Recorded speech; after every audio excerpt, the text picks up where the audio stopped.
When you travel, जैसे मैं काफ़ी साउथ में काफ़ी ट्रैवल करता हूँ, वहाँ पे भी मैं ना एक चेंज मैं सेंस कर पा रहा हूँ साउथ में भी, स्पेशली तमिलनाडु में भी, केरला में भी, और आंध्रा का तो खैर अब तो रिजल्ट ही आ गया। तो अ, वहाँ का जो यूथ है ना, वो आज से 10 साल पहले उस तरीके से नहीं सोचता था टुवर्ड्स राष्ट्रवाद के प्रति। वो ना एक बहुत सारा उसको फीड किया गया था। आज भी उनकी तादाद ज़्यादा है साउथ में, ऐसा नहीं कि नहीं है। वो प्रोपेगेंडा फेड है उनके माइंड में। लेकिन अंबेडकर को लेकर के, या जो पेरियार वाली जो सोच है, जब पेरियार को अंबेडकर के साथ मर्ज कर दिया जाता है, जबकि दोनों का कोई मैच नहीं है। कोई मैच नहीं है, बहुत अलग है। मतलब उनके ना कैरेक्टर्स में कोई मैच है, ना उनकी विचारधारा में कोई मैच है। मतलब Periyar on one hand was a very vicious character, ठीक है। Ambedkar was a very liberal character, ठीक है, वेरी एजुकेटेड, वेरी एनलाइटेंड, ठीक है। और he was a nationalist at the end of हाँ, the day. And he was a nationalist. तो मतलब ये आप साउथ में, मेरी चिंता थोड़ी साउथ को लेकर के है कि वहां पे हाउ होपफुल यू आर कि परिवर्तन तो आया, मैं एडमिट कर रहा हूँ, बट वो उसकी जो पेस है तमिलनाडु और केरला स्पेशली, इन दो राज्यों में, वो मुझे रिलेटिवली थोड़ी स्लो दिखती है। तो how how far do you think is the day where when we can see कि हाँ, आपने वहां पे भी वो चेंज आप ला पाए जो कर्नाटका और आंध्र जैसे राज्यों में आप लाने में सफल रहे? बिल्कुल।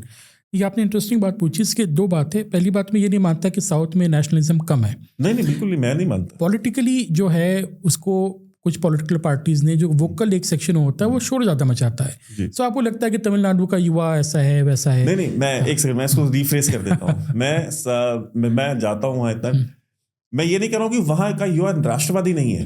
मैं कहता हूँ कि वो उसको बहुत सारा प्रोपेगेंडा फीड किया गया है with respect to Ambedkar and Periyar. Yes yes yes, ठीक है, उनको मिक्स कर दिया गया है। बिल्कुल।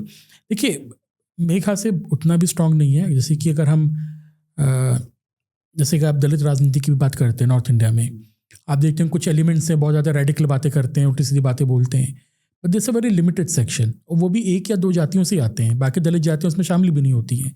तो साउथ की भी जब आप बात कर रहे हैं, जिस तरह के लोग मिलते हैं, थोड़ा सोशल लोकेशन भी इनकी देखिए, वो किस बैकग्राउंड से आ रहे हैं, किस कम्युनिटी से आ रहे हैं, उससे बहुत चीज़ें जो हैं आपको पता चल जाएंगी कि उनका पॉलिटिकल मोटिव क्या है बोलने का। लेकिन केरला की अगर बात करें, केरला में हमारा युवा मोर्चा जो है बहुत मजबूती से काम करता है, और हमारे युवा मोर्चा के चुनाव भी बहुत बार लगातार से लड़ रहे हैं। जीतने हारने की बात अलग होती है, वो तो एक होता है, आपका चलता रहता है। तमिलनाडु में भी अन्नामलाई जी के आने के बाद बहुत बड़ा परिवर्तन आया है। हमारे युवा मोर्चा के राष्ट्रीय अध्यक्ष तेजस्वी सूर्या हैं, साउथ से ही हैं, बैंगलोर से ही सांसद हैं। तो साउथ में we have a very strong base, a very strong nationalist base, and these ideologies जिसकी बात कर रहे हैं, चाहे कम्युनिस्ट आइडियोलॉजीज हो गई, या जो एक रेडिकल द्रविडियन या पेरियार टाइप की बातें होती हैं, they are on a retreat. इसीलिए इतना शोर मचा रहे हैं आज की तारीख में। Because see one thing which has happened in the last 10 years, ये जो नेशनलिस्ट फोर्सेस हैं पूरे देश में बहुत स्ट्रांग हुई हैं। जैसे हरियाणा की बात करें, मैं हरियाणा का प्रभारी भी हूँ युवा मोर्चा की तरफ से, चुनाव में बहुत काम भी किया। सब लोग कह रहे थे कि नहीं जी, कुछ हो नहीं सकता भाजपा का, भाजपा हारेगी, कांग्रेस आएगी।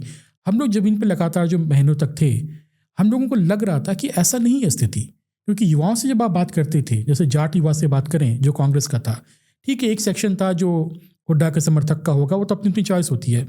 लेकिन आप जब जाटों से बात करेंगे युवाओं से, very nationalist, and a lot of them actually said they have benefited under the BJP government, and you know they voted for BJP government as well. जो युवा जाट है हरियाणा का, उसने भी भाजपा को वोट किया है। तो साउथ में भी जो है आपकी ये सब जो कम्युनिटीज़ हैं, जो DMK की सपोर्टर होंगी, कम्युनिस्ट की होंगी, उनकी युवाओं से बात करिए, you can see the very visible change. वो लाउड और चिल्लाने सेक्शन को छोड़ दीजिए, वो उसका काम ही शोर मचाना है। But I am very hopeful that south will go a very strong nationalist way. मैं बीजेपी की तरफ से बात करूं तो तमिलनाडु में भाजपा सरकार बनाएगी। हमारे आने वाले 10 साल के अंदर ही हम भाजपा सरकार देखेंगे, और बहुत ही मजबूत भाजपा सरकार देखेंगे। आई थिंक मैं कई बार बोल चुका हूँ, Tamil Nadu will be the strongest fortress of Hindutva in the country in the coming years. उसका रीज़न है वहाँ पे जो ग्राउंड लेवल पे जो हिंदू धर्म है और जो रिलीजन है बहुत स्ट्रांग है जी। वो भले द्रविडियंस ने और पेरियारिस्ट लोगों ने इसको कहा नहीं ये हिंदू रिलीजन नहीं, ये तमिल कल्चर है, क्या फ़र्क पड़ता, बात तो एक ही है ना। तो वो बहुत स्ट्रांग है, वो कब तक सप्रेस रहेगा, वो कभी ना कभी तो मैनिफेस्ट करेगा। They needed a leadership, they have got a leadership, and I am pretty sure it will only go from strength to strength in the south. लेकिन देश भर में युवाओं की बात करें, so there is a very positive atmosphere, बहुत aspirational युवा है। बहुत शिकायतें हम ट्विटर पे देखते हैं कि सरकार ये नहीं कर रही है, ऐसा कर रही है, टैक्स कर रही है। इसलिए क्योंकि now they are engaged in the politics and they are aspirational, they want Modi government to do much better. So I am very hopeful about on that front. Challenges होंगे, जाहिर सी बात है, थोड़ा डेमोग्राफिक चैलेंज भी है, ये थोड़ा वोकनेस का भी चैलेंज है, उसको भी हैंडल किया जाएगा. There are no challenges that India has not handled before जो आगे नहीं कर पाएंगे. But I am pretty sure the future is very bright for India despite all this attempts to create anarchy. And Congress हो चाहे कोई पार्टी हो, ये इतना डेस्परेट हो कि क्यों हरकतें कर रहे हैं? वो इसलिए कर रहे हैं because they know their time is up. Thank you so much दोस्तों, आपने अभी तक ये क्लिप देखी, लेकिन अगर आप पूरी वीडियो देखना चाहते हैं तो उसकी डिटेल्स डिस्क्रिप्शन बॉक्स में भी है और पिन कमेंट में भी है और आपके स्क्रीन पर भी फ्लैश करेगी. बहुत बहुत धन्यवाद.